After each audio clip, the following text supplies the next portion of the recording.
आपके फॉलोअर्स में रवीना टंडन भी हैं एक, तो जब आप आए कितनी मुस्कुराहट आई खान साहब आपके। आप पटना से हैं ना? हाँ। हमें भी पटना पसंद है। बताइए आपके पीछे पड़ा कोई क्रेजी फैन ऐसा? आजकल के फैंस जैसे। आप में से कितने लोग हैं जो बहुत एक्साइटेड हैं आज के सेशन को लेकर के? तो अब मैं जैसे ही आपको नाम बताऊंगा उनका, जो हमारे आज के गेस्ट हैं, तो आपका जो एक्साइटमेंट लेवल है वो और बढ़ जाएगा।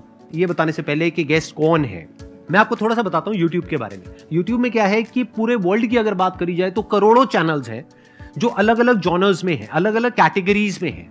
उसमें से दो बड़ी कैटेगरीज हैं, मोटिवेशन और एजुकेशन।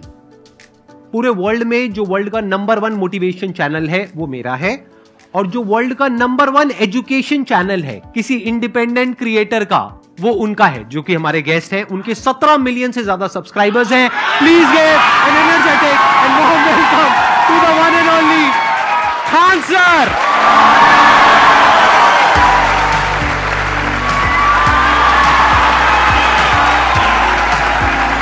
क्या हाल चाल जी, कैसे हैं आप?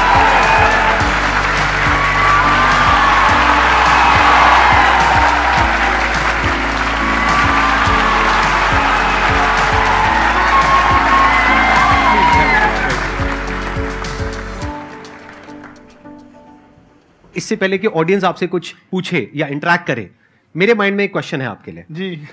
जो बच्चे हैं वो आपके इतने दीवाने क्यों हैं, इतने पागल क्यों हैं आपके पीछे? मतलब मेरे कमेंट सेक्शन में भरा पड़ा था, खान सर कब आएंगे, खान सर कब आएंगे। मतलब ऐसा क्या जादू कर दिया आपने बच्चों के ऊपर? ये सवाल हम आपसे भी पूछते हैं, हमारे पे भी इतना कमेंट आया, इतना मेरे तो ऑफिस में लोग चले आए कि सर कब जा रहे हैं। अच्छा। क्योंकि हम लोग का तो एग्जैक्ट है, वही पढ़ाना है। हाँ।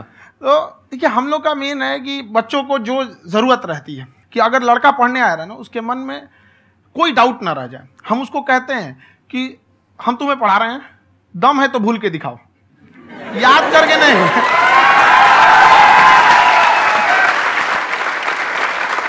प्लस आप जिस प्राइस पॉइंट पे पढ़ा रहे हैं, आई थिंक वो सबसे कम है, वो बहुत ही कम है। सर, ये जो फीस का कल्चर है, ये हमारा इंडियन कल्चर नहीं है।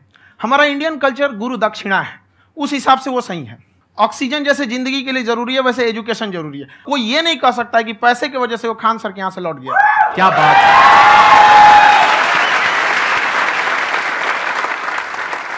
मैंने देखा कि आपका ये जो चैनल है कि ये पिछले 3 साल के अंदर अंदर ही ग्रो किया है। हमको जब चैनल शुरू हुआ तो एक दिन में हम 4-5 वीडियो बनाए।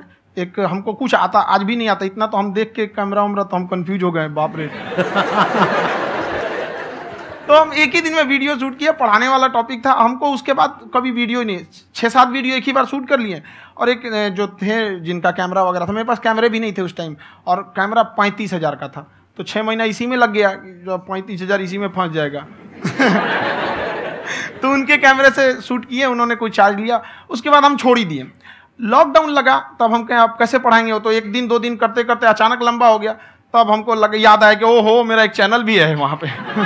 तो उस समय उस पर लगभग 30,000 सब्सक्राइबर हो चुके थे। तो जैसे लॉकडाउन लगा तो उस पर पढ़ाना चालू किया, और पता नहीं क्या लोगों को पढ़ाई में इतना इंटरेस्ट आ गया कि आपका स्टाइल ऐसा है थोड़ा सा, आप आई थिंक पढ़ाई के साथ साथ में जो बीच बीच में आप थोड़ा बहुत छोड़ते रहते हैं ना, मतलब जो एंटरटेनमेंट चलता रहता है। ये बात हम देखिए, जब हम गुलाम थे ना, तो अंग्रेजों ने एक चाल चला था कि भारत को हम फिजिकली गुलाम रखेंगे 100-200 साल, मेंटली 1000 साल कर देंगे। उन्होंने पढ़ाई का मॉडल चेंज कर दिया।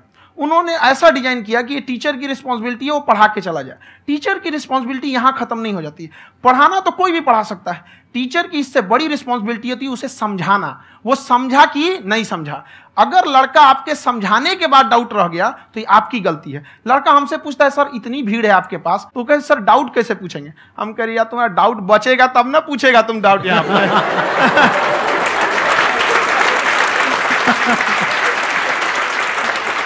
कॉन्फिडेंस नेक्स्ट लेवल है खान सर का, मानना पड़ेगा। और शायद यही वजह है इनकी जो ग्रोथ है उसका।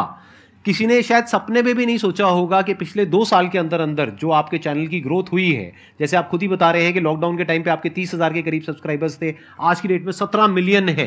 और मेरा एक क्वेश्चन और है, इससे पहले कि ऑडियंस में से आपसे कोई क्वेश्चन पूछे, कि कई बार आप ऐसे भी टॉपिक्स टच करते हैं जो थोड़े से कंट्रोवर्शियल हैं या थोड़े से सेंसिटिव हैं, जिसके ऊपर बात करने की हिम्मत आई थिंक बहुत ही कम लोगों में है।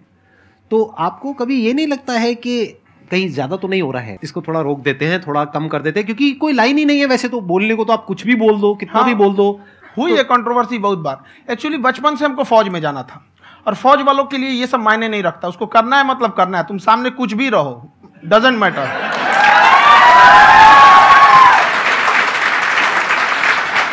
और मैंने YouTube पे देखा कुछ वीडियोस में कि आपका जो इंस्टीट्यूट है वहां पर आज से कुछ साल पहले कुछ बम गिरे थे। हाँ, कुछ गिरे थे, कुछ तो बहुत सॉलिड जगह गिरा था, फटा नहीं वो। मतलब आपके आसपास? हाँ, बम को भी पता है कि टीचर की इज्जत किया जाता है। क्या बात है, क्या बात है।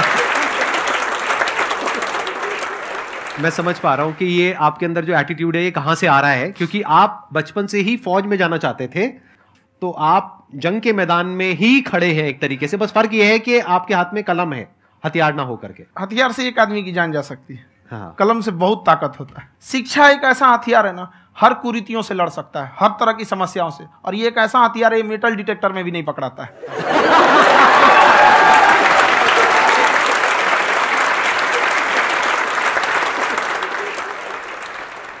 मेरा क्वेश्चन ये है कि अभी प्राइवेट ऑर्गेनाइजेशंस में पीटने का, पनिशमेंट का ये सिस्टम जो है खत्म हो गया है।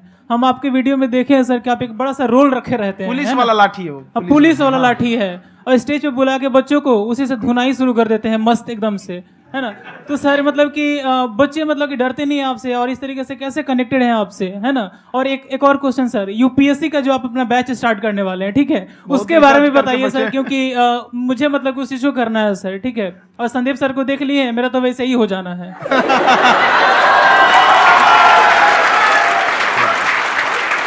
क्या हो जाना है मेरा?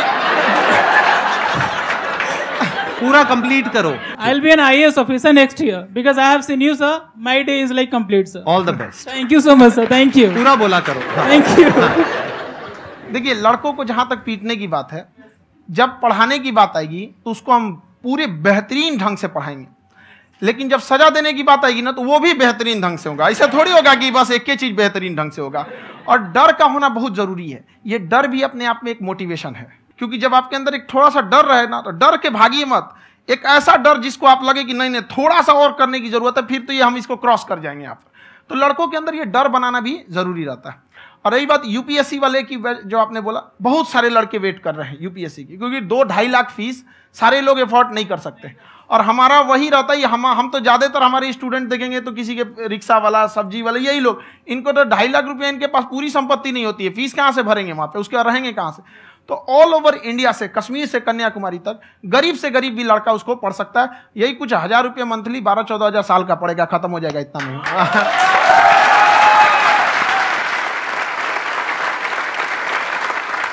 ये जो डंडे वाली बात इन्होंने कही, ये सच है? मतलब आप सच में एक डंडा रखते हो? पुलिस का ही है वो। और मारते हो? हाँ, कि मतलब अगर कोई लड़की छेड़ता है या ऐसा कोई भी उल्टा पुल्टा काम पढ़ाई करता लिखाई है, कुछ भी गलती करेंगे तो पिटाएंगे वो यहाँ पे, कैमरे पे, ऑन कैमरा, जैसा भी रहे, कुछ भी पिटाना तो उनको फिक्स है। एक तो कोई मतलब विधायक जी थे, उनके लड़का को पीट दिए, तो चला दल बल लेके अपना वहां पे। उसने घर पे नहीं बताया था कि सर ने पीटा है, बस बोल दिया कोचिंग में पीटा है। बाद में पता चला हम पीटे हैं, तो उसके पिताजी मेरे सामने और पीटे।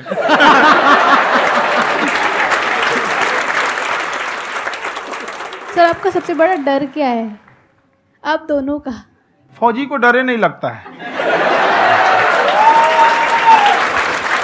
बाकी अब सर से पूछिए।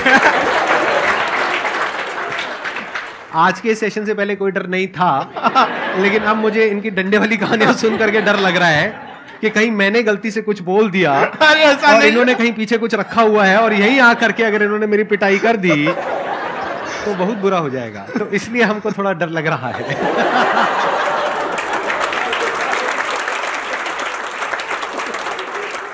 आपकी डेली कितने घंटे क्लासेस होती हैं? 6-7 घंटे। अभी भी खुद ही करते हो आप? हाँ, हमारे स्टाफ परेशान रहते हैं। हम 1:30-2 बजे सोते हैं, सुबह 6 बजे उठ जाते हैं, परेशान रहते हैं। अरे इतना क्यों करते हो? है ना? कभी क्योंकि तो उनको कुछ भी नहीं साथ साथ सकते। लगना पड़ता है ना। उनको साथ साथ लगना पड़ता है। हम जग गए हैं तो कोई सोया थोड़ी रहेगा, परेशान रह, दिन में सोते ही नहीं है बेचारा, कहीं कहीं जाके सोते रहता है। तो हम सीट बांध दिए कि भाई तुम इस समय सो जाना, तुम इधर सो जाना। आपकी शादी हो गई है नहीं हुई है अभी? मेरी खुशहाली देख के आप आइडिया लगा सकते हैं।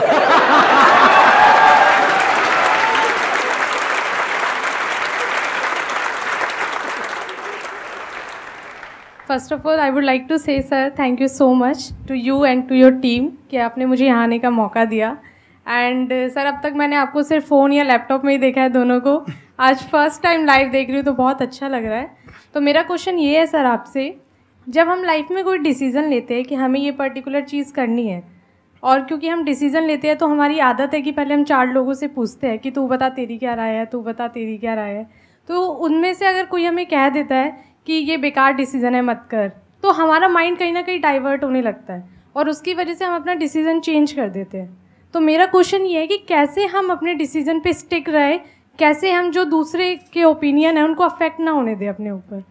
दूसरे से सलाह लेने से पहले एक बार खुद उस पर रिसर्च कर लेना चाहिए, ताकि आप सामने वाला क्या सलाह दे रहा है आपको समझ में आना चाहिए। यहाँ पर ऐसा नहीं है कि कई बार ऐसे होते हैं कि दूसरे वाले को एक्सपीरियंस होता है, तो अगर आपको पहले से आइडिया है, उसके बारे में आप बेहतरीन ढंग से रिसर्च किए हैं कि क्या इसमें प्लस पॉइंट है क्या निगेटिव है, उसके बाद आप किसी से सलाह लेने जाइए। ये नहीं कि मन में आया सीधा बताओ, गड़बड़ा जाएगा। तो वहाँ पे पहले आपको R&D करना पड़ता है, समझ में आया कि नहीं? और ज़िंदगी हो या गाड़ी, जीतेगा वही जो टाइम पे गियर चेंज कर रहा है।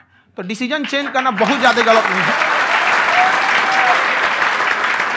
इन्होंने बहुत अच्छी बात कही है और मैं इसी बात में थोड़ा सा और ऐड ऑन करूंगा कि ये जो आपने कहा ना कि अपने डिसीजन पे स्टिक कैसे रहें, ये कोई अच्छी क्वालिटी नहीं है, क्योंकि टाइम टू टाइम आपको अपने डिसीजंस को चेंज करना होता है। जैसे आपने 4 लोगों से डिस्कस किया, कोई इंसान कुछ पॉजिटिव बोल रहा है, कोई नेगेटिव बोल रहा है, उससे फर्क नहीं पड़ना चाहिए। डिपेंड ये करता है कि वो जो बोल रहा है उसका बेसिस क्या है।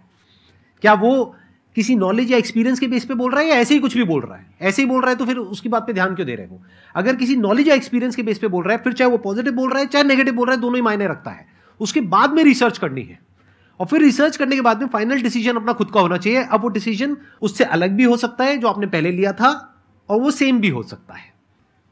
सर मेरा क्वेश्चन दोनों से है आपसे, how to deal procrastination and laziness. हमारा ब्रेन है ना, ये बहुत आलसी टाइप का, इसको आराम खोजना पसंद है। अब थोड़ा सा भी अब इसको आराम की ओर लेके चले गए ना तो फिर उधर ही रहेगा। आप सोचेंगे 10 मिनट आराम कर लेते हैं ना, तो 10 मिनट 2 घंटा बना देगा। उसको टॉर्चर कीजिए, चल 10 मिनट बाद में।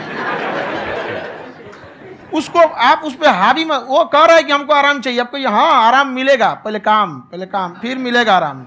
तो आप उसके हिसाब से मत चल। आपका मन कर रहा है थोड़ा सा देख लेते हैं, कोई नोटिफिकेशन आया, आप कोई काम कर रहे हैं, क्यों पहले काम कर लीजिए, बाद में देखिएगा ना नोटिफिकेशन। आप हावी मत होने दीजिए यहाँ पे। अगर आप 5 मिनट भी थोड़ा सा लूज पड़े ना, थोड़ा सा कमर सीधा कर लेते हैं, 2 घंटा बर्बाद कर दिया आपको। हावी मत होने दीजिएगा उसको अपने ऊपर। प्रोक्रेस्टिनेशन को तोड़ने का एक ही तरीका है, सबसे छोटे लेवल पे ले जा करके उस गोल को तोड़ दो। यानी वो गोल बहुत बड़ा है, उसको ब्रेक डाउन करो, उसके सबसे पहले स्टेप पे आ जाओ कि उसको अचीव करने का सबसे पहला स्टेप क्या है। जैसे गाड़ी चलाना सीखना है, उसका सबसे पहला स्टेप क्या है। अगर घर में कोई नहीं है सिखाने वाला या सिखाने वाली, तो बाहर जा करके जो गाड़ी का ड्राइविंग स्कूल है उधर जा करके पैसे दे दो। अब फंस गए ना तो फंसा दो अपने आप को। दिमाग ये लगाओ कि अपने आप को कैसे फंसाया जाए। जब हम फंस जाते हैं ना तो फिर हमको वो काम करना ही पड़ता है। Then there is no looking back. जब तक आप सोच रहे हो तब तक सोच रहे हो, उसको बोलते हैं पैरालिसिस ऑफ एनालिसिस, कि आप सोचते चले जा रहे हो अपने माइंड में, मैं ये करूंगा वो करूंगा वो करूंगा वो करूंगा, और प्रोक्रेस्टिनेट हो रहा है, वो चीज टलती चली जा रही है। तो उसको छोटे से छोटे लेवल पे ब्रेक डाउन करके उसको कर दो, दैट इज नंबर 1। और जैसे ही करना शुरू करते हो, कोशिश करो कि उसको जब तक कि आप सही से नहीं कर लेते हो उसको छोड़ना नहीं है, तो आपकी लेजीनेस भी खत्म हो जाएगी। कई लोगों को तो हमने देखा जो सप्ताह में कुछ भी नहीं करता, वो भी संडे को आराम कर रहा है।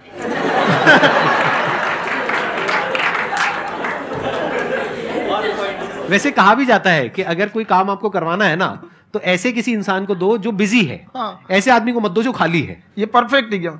किसी को भी आप देखिएगा जिसको आप कहते हैं कि मतलब थोड़ा ठीक ठाक आप समझते हैं कि नहीं ये बहुत आगे निकल, वो एक काम को खत्म करने के बाद कभी आराम नहीं करेगा। एक काम खत्म हुआ उसको लगेगा हाँ एक खत्म हो गया, अब दूसरा करना चाहिए। और वही जिसको देखिएगा एक खत्म हो गया और आराम करना चाहिए, कभी नहीं, लाइफ में आखिरी सांस तक।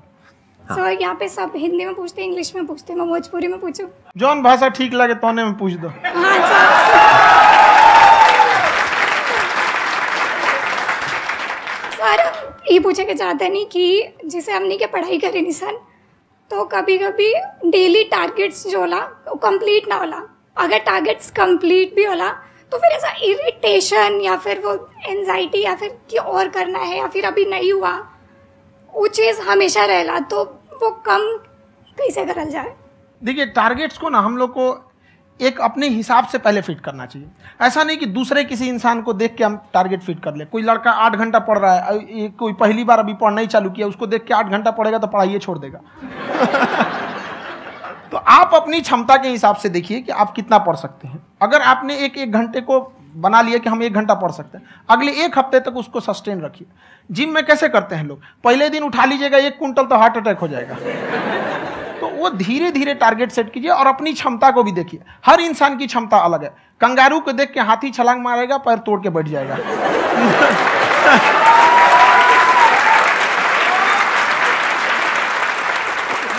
अब संदीप सर का मोटिवेशन देख के इसका मतलब क्या कि ट्रेन के आगे खड़ा हो जाएंगे, ढकेल देंगे तुमको।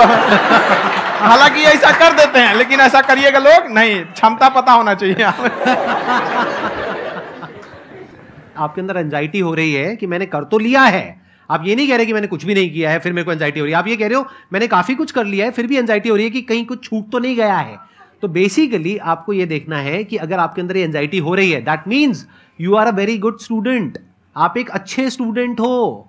क्यों? क्योंकि बहुत सारे स्टूडेंट्स तो ऐसे हैं उनको पढ़ने के नाम से एंजाइटी होती है। तो आपको एंजाइटी हो रही है कि मैंने पढ़ लिया, दिन में मानो 8 घंटे का आपने टारगेट सेट किया और 6 घंटे पढ़ लिया, या मान लो 8 घंटे भी पढ़ लिया, फिर भी एंजाइटी हो रही है कि मैंने 10 घंटे नहीं पढ़ा। तो ये तो अच्छी क्वालिटी है ना, ये तो एक ब्रिलियंट स्टूडेंट की क्वालिटी है, क्योंकि एंजाइटी उसी को होती है जो केयर करता है, जिसको परवाह है, उसी की तो एंजाइटी होती है। जैसे माँ को अपने बच्चे की, जैसे एक माँ को अपने बच्चे को लेकर के एंजाइटी होती है। हंस लो मजाक उड़ा लो मेरा। कोई बात नहीं, एडिट कर देंगे इसको हम। हाँ।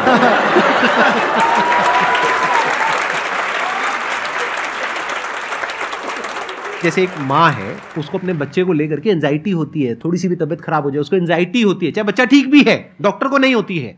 क्यों? क्योंकि माँ को उस बच्चे से प्यार है। तो दैट मीन्स कि आप अपनी पढ़ाई को लेकर के सीरियस हो, इस वजह से आपके अंदर एंजाइटी हो रही है, विच इज नॉर्मल। जहां पर प्यार मोहब्बत होती है वहां पर थोड़ी बहुत एंजाइटी तो होती ही है ना। समझ रहे हो ना मैं क्या कहना चाह रहा हूं? आप लोग समझ रहे हो ना मैं कहां जा रहा हूं?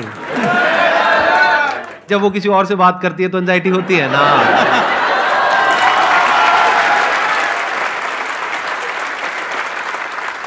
सर, आपकी स्टोरी हमने सुनी थी, तो एक टाइम आया था जब आप गंगा किनारे जाके बैठ गए थे, उस समय आपको कुछ समझ नहीं आ रहा था। तो उस समय मतलब आपने ये डिसीजन कैसे लिया कि अब आगे नहीं, यहाँ से वापस जाना है? रास्ता ही नहीं था। घर जाने के लिए एटलीस्ट 90 रुपए चाहिए थे, जेब में 40 रुपए थे, कैसे घर जाते हैं? और हम गंगा के किनारे चुपचाप बैठे बैठे हम कहें कि बहुत टेंशन हो गया, अब घर जाना चाहिए। रूम पे तो किराए के रूम पे ही आदमी सारे लोग रहते। गए वहाँ पे तो रूम लॉक हो गया था। तुम खटखटाएं तो ऊपर से गुस्सा से बोले जो ऑनर थे, क्या टाइम हो गया है? तुम कहीं 9-10 बज रहा होगा। घड़ी देखिए तो 2 बज रहा था रात का, 2-2:30 बज गया था वहाँ। टेंशन में आप तो होता है, कई बार ऐसा समय आएगा कि लगेगा जैसे अब कुछ नहीं हो सकता है। तो इससे घबराना नहीं है। कभी कभी गुच्छे की आखिरी चाबी भी ताला खोल देती है। जो बातें आपने बताई कि घर में प्रॉब्लम्स ये तो बहुत लोगों ने फेस करी वहां पर, आप अकेले नहीं है, बहुत लोगों ने ये प्रॉब्लम्स फेस करी, बहुत तरह की प्रॉब्लम्स देखी, बहुत तरह की स्ट्रगल्स देखी, लेकिन वो सब इतने कामयाब नहीं हो पाए जितने कि आप हुए। तो आपके अंदर ऐसा कुछ ना कुछ है जो औरों के अंदर नहीं है। तो वो मैं जानना चाह रहा हूं कि वो ऐसा क्या था जहां से कि आपका दिमाग यहां तक सोच पा रहा है कि मैं पूरे इंडिया में इतने बड़े लेवल का चेंज लेकर के आ सकता हूं, एजुकेशन फील्ड में रेवोल्यूशन लेकर के आ सकता हूं। ये सोचना ही बहुत लोगों के बस का नहीं है। मेरी एक खुद की थिंकिंग, अगर हमको कोई 100 रुपए किसी काम के लिए दिया, हम सबसे यही कहते हैं, तो हम कोशिश करते हैं उसे 200 का रिटर्न दे। अगर कोई हमसे 200 रुपया फीस दे रहा है, 250 दे रहा है, तो हम उसको ये कोशिश करते हैं कि तुम्हें ऐसा लगे कि नहीं भैया हमने 10-20 हज़ार का पढ़ लिया यहाँ पर। वो ईमानदारी से कभी कमी नहीं। और हमेशा अगर हम प्रॉमिस X का करते हैं तो डिलीवर 4X करना चाहते हैं। ध्यान से सुनना और ध्यान से समझना इस फर्क को। अगर आप समझ पाए तो बहुत आगे जाओगे लाइफ में।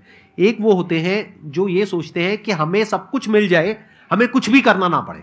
दूसरी कैटेगरी होती है लोगों की जिनको जितना मिलता है उसमें भी चोरी चकारी करते हैं या कोशिश करते हैं कि उससे कम दे सामने वाले को जितना कि हमें मिल रहा है। तीसरी कैटेगरी होती है लोगों की जो इनके जैसे लोग होते हैं।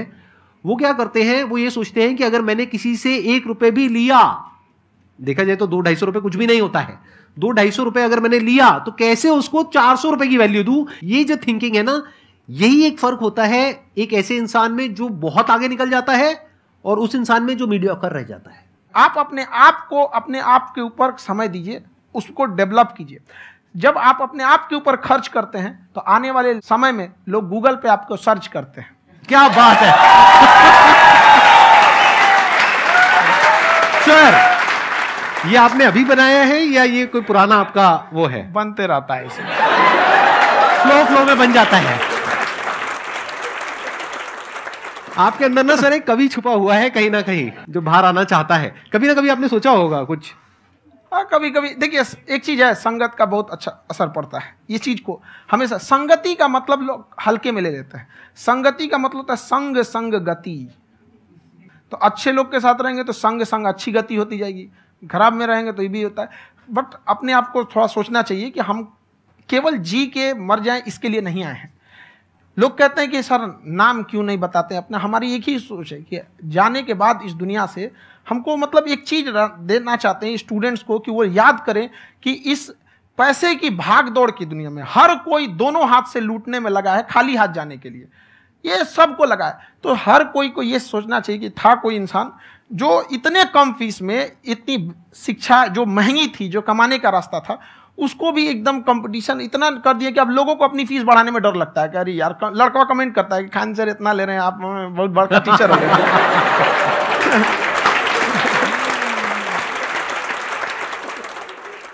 खान सर की एक क्लिप है, ये समय और समझदारी में बहुत फ़र्क होता है। अगर समय रहते समझदारी आ गई तो इंसान कामयाब हो गया, लेकिन अगर समय चला गया फिर समझदारी आई फिर तो बेकार है। तो सर मतलब कुछ आपको ऐसी चीज़ लाना चाहिए जो मतलब बच्चों जो तैयार हो रहे हैं उनको ये चीज़ें मतलब एंड टाइम पर दिखे। समझ रहे आप मेरी बात? नहीं समझ?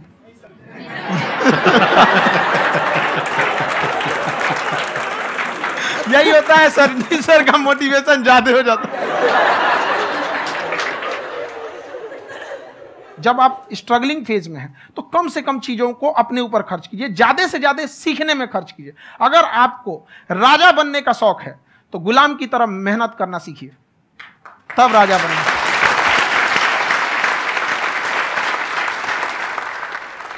ये दुख, ये दर्द, ये सब तेरे अंदर है। तू अपने बनाए इस पिंजड़े से बाहर निकल के देख, तू अपने आप में एक सिकंदर है।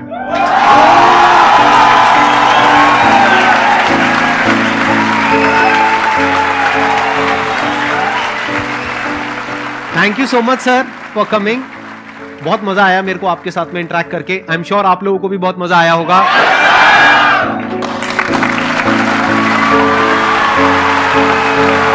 Thank you so much ji.